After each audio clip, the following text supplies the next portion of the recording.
At the heart of this strategy is what you call the new growth factory in the article. Can you describe what that is?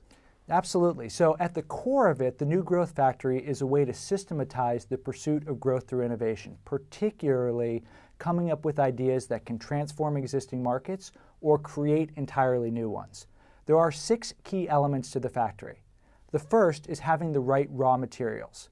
For P&G, that means investing a lot of time and money in basic consumer understanding, about $400 million a year trying to get foundational understanding about markets.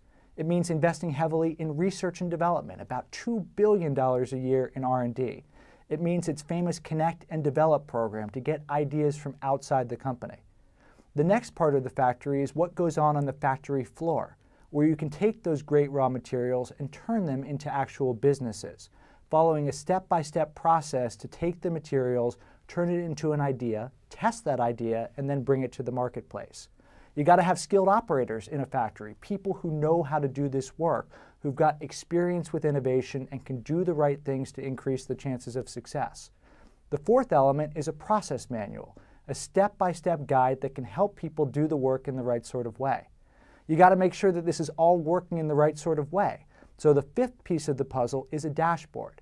At any given time, for every project that's being worked on at P&G could tell you what's the potential of the project, how many resources are working on it, how many resources are required to commercialize it, where is it in the innovation process. They can then check that dashboard against a production schedule. What's required to be produced in the factory? What needs to come out of it? What types of ideas should they be working on? All of this then feeding into important conversations between leaders to make sure the right resources are being spent in the right place to deliver the growth that P&G needs.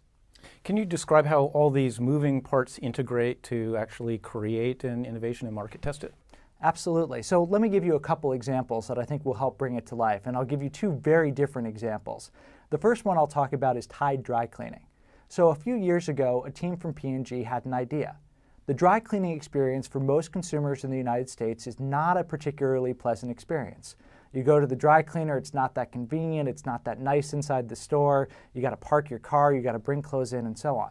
So P&G said, what if we really approach this from a consumer-first perspective and design a truly delightful experience within the dry cleaner?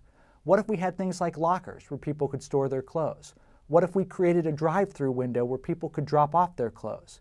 We've got some proprietary technologies that provide special benefits to the consumer.